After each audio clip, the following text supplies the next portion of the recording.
The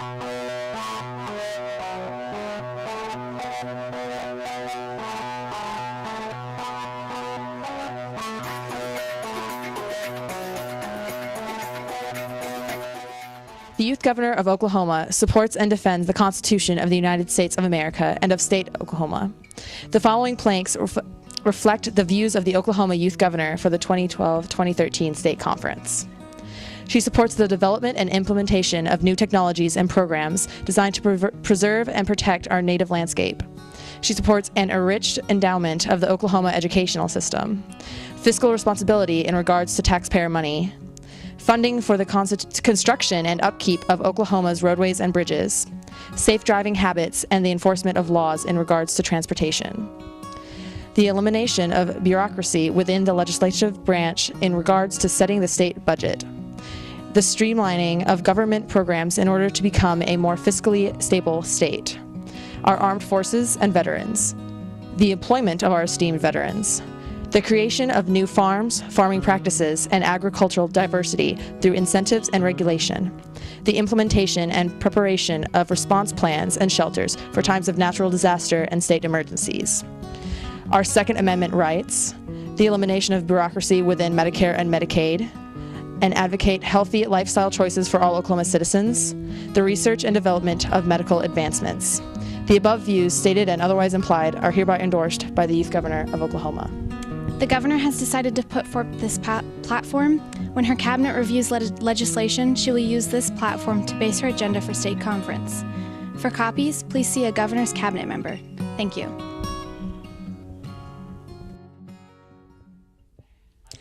I'm Tyler Bourne with KYIG-TV News, and I'm here with Libby Wooler, our current youth governor. Hi. Hi, okay. So I'm going to ask you 3 questions today. The first one is going to be, out of your campaign platform, what 3 main things are the most important to you, like as for doing things for the club? As far as my platform goes, I definitely, number one, want to take a stance for environmental policy. I think that whatever side you're on, whether you're Republican or Democrat, helping the environment and making sure that we set up a state that is still going to be here for generations to come is one of the most important things we can do. And there are so many resources to tap into for energy as far as environmentally sustainable energy that Oklahoma, we get to do sun, we get to do wind, and we have all of that at our fingertips. So I think that that is number one. Number two would be making sure that our budget is set on time and that we stay within that budget. You know, we have $1 trillion debt on the national government, and that is not something that Oklahoma needs to fall into, nor can it afford to fall into. And third, I would say, is job creation in the state. The economy is just starting to get back up on its feet, and I think that the more that we can stimulate job growth and the more jobs that we have in Oklahoma brings other people to our state, and all of the advantages benefit our state. How has YIG affected your life?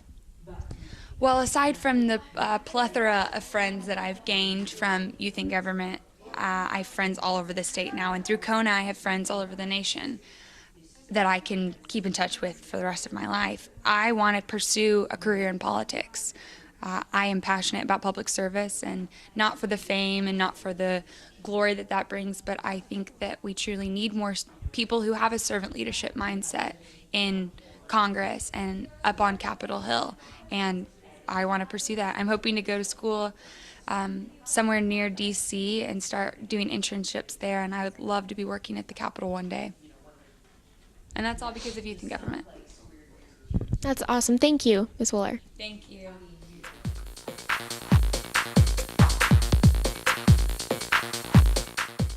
Hi, I'm Brooke Shackelford, and today I'm covering the legislative branch. For anyone who's interested in ledge, there are a few things that you'll need to know.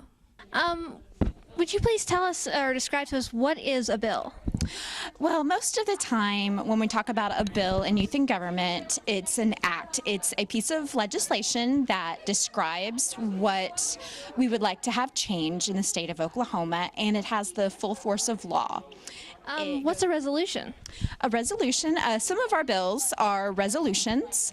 Most of the time with our resolutions, those are concurrent resolutions, so they would go to both the House and the Senate.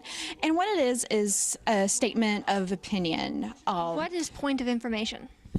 A point of information is what we do in the legislature when you have some sort of statement that will help debate. Now that you've got the hard part, let's move on to a non-serious bill. Nathaniel, what was your bill about? My bill was about making Pluto a planet again. Well, my friends and I have always grown up with the thought that Pluto is a planet, and everyone at our school always, they also grew up with the idea of Pluto being a planet, and it was not difficult, but it was a little disheartening to see Pluto dwarfed. This has been your legislative report, signing off. House Bill 51 requires that any registered voter, in order to vote, they have to either be a full-time employee or a full-time student. Yes, I do support that, because those people who sit at home and do nothing, they don't really have much to say, I guess. I don't think that should be passed. I think that everyone who is a citizen of the United States is allowed to vote. Setting these standards or requirements for voting is the same way that people would used to eliminate certain groups from voting because they didn't have property or because they couldn't read or whatever else. I think everybody who is a citizen of the United States deserves an equal say. And how about resolution number 4, which would legalize polygamy in Oklahoma? My personal moral values do not agree with polygamy, but the church and state are supposed to be separate, so I really have no opinion as far as if that should be passed or not. All right. Well, thank you. I can see the pros and cons of both of them. That we have our voting rights, but I think it's also important to keep responsibility. So, yeah. What do you think about resolution number 4? Is that polygamy? Yes. I'm totally against polygamy too. So, it's not something of my moral standards, I guess, is what I would say. So. On some standpoints, I'm indifferent about it, but overall, I would be for it. I think people should have the right to be in a polygamous relationship. The church and state are supposed to be separate, so I really have no opinion as far as if that should be passed or not. Hi, this is Tyler Bourne with KYIG-TV News. The case being debated in judicial today is one of possible foul play. Police officer John Diamond had asked his girlfriend, Trudy Doyle, to move west with him, but she was hesitant. Doyle had a history of mental issues and even suicide attempts. Witnesses say Diamond showed up at the diner where Doyle worked, where the two had a disagreement. Soon after, shots rang out and Doyle was dead. The question, was this suicide or murder? We interviewed an attorney about the strategies of both sides and went in hot pursuit of a witness's testimony. What points is each side, the prosecution and the defense, going to take? So the prosecution is pretty much going to paint John Diamond as they're going to paint him black.